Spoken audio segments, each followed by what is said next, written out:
Hello guys. Welcome आपका एक नई वीडियो में। तो आज हम बात करेंगे रिस्क रिवॉर्ड रेशो के बारे में। ठीक है। तो रिस्क रिवॉर्ड रेशो क्या होती है एक्चुअली में, आपने इसके बारे में सुना भी होगा। तो हम और उसके बारे में आगे बात करेंगे भी कौन सी रिस्क रिवॉर्ड रेशो हमें अपनी मतलब ट्रेडिंग में यूज करनी चाहिए। आगे कई बातें करेंगे। ठीक है। तो पहले समझ लेते हैं भी रिस्क रिवॉर्ड रेशो होता क्या है, जिन लोगों को नहीं पता। How much is your risk compare to how much you can win. आप कितना पैसा कमा सकते हो कितने पैसे को दाव पे लगा के। ठीक है। कितना पैसा कमा सकते हो कितने पैसे को दाव पे लगा के, मतलब कि अगर जैसे आपने फॉर एग्जांपल रिलायंस का शेयर लिया हुआ है और आपने उसका स्टॉप लॉस रखा हुआ है 10, और आपने क्या किया, उसका जो टारगेट है वो रखा है 20 रुपए का। मतलब प्रॉफिट होगा तो 20 रुपए मिलेंगे, अगर लॉस होगा तो 10 रुपए मिलेंगे। तो इस केस में आपकी रिस्क रिवॉर्ड रेशो क्या हुई, 1:2। जैसे कि ये देखो मैंने इसमें सेट किया हुआ है। तो इसमें टारगेट 20 का और स्टॉप लॉस 10 का, तो रिस्क रिवॉर्ड रेशो होगी आपकी 1:2। तो ये होता है बेसिकली। तो ये बिल्कुल सिंपल सा कंसेप्ट है रिस्क रिवॉर्ड रेशो का। पर मेन कंसेप्ट क्या है हमारे लिए भी, हमारे लिए रिस्क रिवॉर्ड रेशो कौन सी सुटेबल है, कितना। पहले तो ये देखेंगे कि कितने टाइप की है, फिर हम देखेंगे भी कौन सी सुटेबल है, कितनी रिस्क रिवॉर्ड रेशो हमें ट्रेडिंग अपनी ऑप्शन ट्रेडिंग में यूज करनी चाहिए।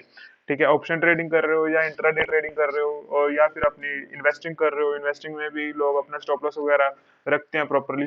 तो वो कितना होना चाहिए। ठीक है। तो हम उसके बारे में बात करेंगे। सबसे पहले तो क्या है, type of risk reward ratios. कितने टाइप की रिस्क रिवॉर्ड रेशोज होती हैं। रिस्क रिवॉर्ड बेसिकली आपको ये देखो डायग्राम में दिख ही रहा है।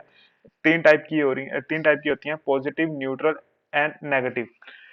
पॉजिटिव का मतलब क्या है, आपकी for example risk reward ratio होगी 1:2, मतलब कि 2 रुपए कमाओगे आप 1 रुपए को दाव पे रख के, मतलब आप 1 रुपए अपना रिस्क पे रख रहे हो। तो ये देख रहे हो आप पॉजिटिव की ये डायग्राम बन रही है हमारे सामने। न्यूट्रल आरआरआर की, न्यूट्रल मतलब भी जितना आप पैसा लगा रहे हो उतना ही पैसा आप दाव पे, जितना पैसा आप टारगेट रख रहे हो उतना ही आप स्टॉप लॉस रख रहे हो, मतलब एक 1:1। ठीक है। तो न्यूट्रल की ये डायग्राम बनेगी। और नेगेटिव कौन सी होगी, नेगेटिव का मतलब क्या है भी, जो आपका टारगेट होएगा वो छोटा होएगा। नेगेटिव आरआरआर में टारगेट आपका छोटा होएगा और आपका जो स्टॉप लॉस होएगा वो बड़ा होएगा। एक्चुअल में ये डायग्राम देख के मुझे अपनी याद आ जाती है, जब मैं स्टार्टिंग की थी, मैंने ट्रेडिंग की, तो कोई स्टॉप लॉस वगैरह नहीं होता था। ये बस यही हमारे वाले सीन को दर्शा रही है ये। मतलब भी टारगेट छोटे से हुआ करते थे भी, हाँ। जैसे मतलब फॉर एग्जांपल ऑप्शन ट्रेडिंग में 5 रुपए पर उस पे मिल गए, 75 × 5 हो गया। ठीक है, चलो 375 रुपए बन गए। चलो और क्लोज करते हैं ट्रेड को। ठीक है।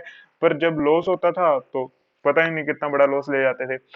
ठीक है। तो इसके बारे में बात अभी आगे बात करते हैं भी, कौन सी विच आरआरआर इज बेस्ट, कौन सी आरआरआर हमारे लिए बेस्ट है। तो एक्चुअल में आपको ये मैं बता सकता था अभी, ये आरआरआर रख लो, पर उसके लिए उससे पहले मैं आपको कंपैरिजन कराऊंगा, फिर आप खुद बोलोगे भी कौन सी आरआरआर हमें रखनी चाहिए।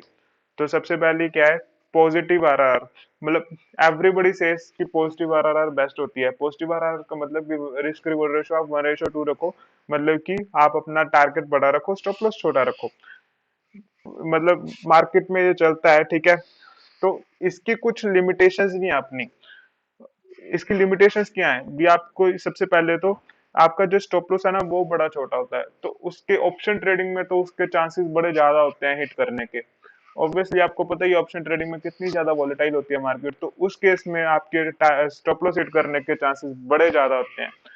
और क्या होता है, लो स्ट्राइक रेट। लो स्ट्राइक रेट मतलब अभी आप यहाँ पर अपने ट्रेड पे आपने पोजीशन स्टार्ट की और यहाँ तक का आप वेट कर रहे हो, तो इसका जो स्ट्राइक रेट है, मतलब यहाँ तक पहुंचने का जो स्ट्राइक रेट है वो कम हो जाता है। मतलब उसके चांसेस क्या है भी, आप हर बार सक्सीड करोगे इसके चांसेस बड़े कम हो जाते हैं, क्योंकि ये एक्चुअली समझ रहे हो, ये ऐसे नहीं है भी आप आधे घंटे में इतना बड़ा अचीव कर लोगे।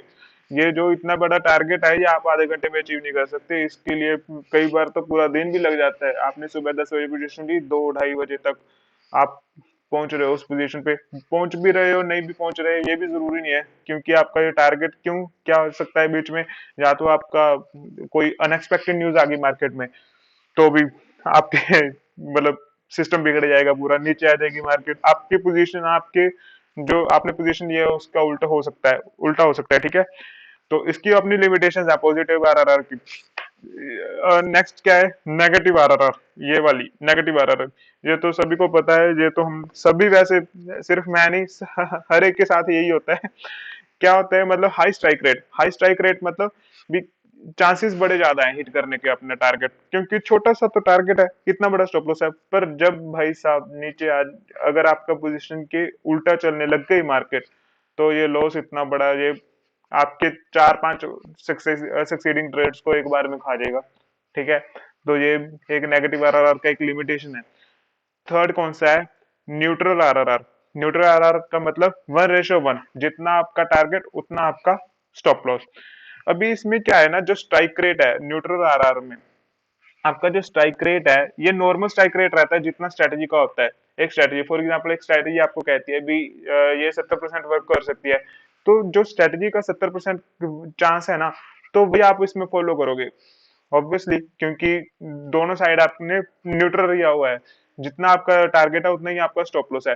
तो जितनी स्ट्रेटजी आपको बोलती है अभी 70% मेरे चांसेस ये हैं कि मैं आपका ये प्रॉफिट दिलवा दूंगी, तो न्यूट्रल आरआर उसमें नॉर्मल रहता है। और कहता है most suitable for the trading in option market, option market में ये सुटेबल रहता है। ठीक है, ऑप्शन मार्क बाकी आपके व्यू पर भी डिपेंड करता है, भी आपका व्यू कितना का स्ट्रॉन्ग है। ठीक है, आई थिंक सो, मैं तो यही फॉलो करता हूँ मैक्सिमम, न्यूट्रल आरआर को। बाकी आप अपना खुद देख सकते हो। ठीक है, मेरा काम था आपको ये कंपैरिजन करवाना, आपको इनकी लिमिटेशंस बताना। ठीक है, तो इससे आप समझ सकते हो न्यूट्रल आरआर ठीक है। अगर फॉर एग्जांपल आपने हफ्ते में हर दिन, आप 5 दिन में आप 2 ट्रेड ले रहे हो, हर दिन 2 ट्रेड ले रहे हो, और कितने ट्रेड हो गए आपके टोटल, 10 ट्रेड हो गए ना। ठीक है, तो 10 ट्रेड हो गए आपके टोटल। 10 में से अगर फॉर एग्जांपल आप 70% अगर स्ट्रेटेजी कह रही है वो वाली भी मैं 70% सक्सीड करती हूँ, आपके 7 ट्रेड भी वो चले जाते हैं, सक्सीडिंग चले जाते हैं 7 ट्रेड उसमें। तो क्या भाई साहब, मतलब 3 ट्रेड 4 ट्रेड, तो आपके नेट कितने हो गए, 4 4 ट्रेड आपके प्रॉफिटेबल हो गए, क्योंकि 7 में से 3 आपके लॉसिंग हो सकते हैं। ऑप्शन ट्रेडिंग में तो ये चलता ही चलता है। ठीक है, 7 में से 3 आपके लॉसिंग हो गए, सॉरी 7 सक्सीडिंग हो गए, 3 आपके लूजिंग हो गए, तो 7 में से 3 माइनस करके आप 4 आपके नेट सक्सीडिंग ट्रेड रह गए। तो ये उसमें आप ले सकते हो। बाकी ये जरूरी नहीं अभी ऑप्शन ट्रेडिंग में लॉस हो ही, मतलब आपके व्यू पर भी डिपेंड करता है। कई लोग ऐसे पोजीशंस भी बड़ी देख के लेते हैं भी, हाँ जरूरी नहीं होता भी वो डेली पोजीशंस ले ही ले। ठीक है, तो आप वो आप अपनी लर्निंग कीजिए, किसी भी टिप्स वगैरह के पीछे मत भागना। ठीक है, अपनी लर्निंग करना, मैक्सिमम स्टडी करना, फिर आप अपनी शेयर मार्केट में पोजीशंस लेना। ठीक है, मेरा काम था आपको बताना, इसके बारे में आपको अवेयर करना।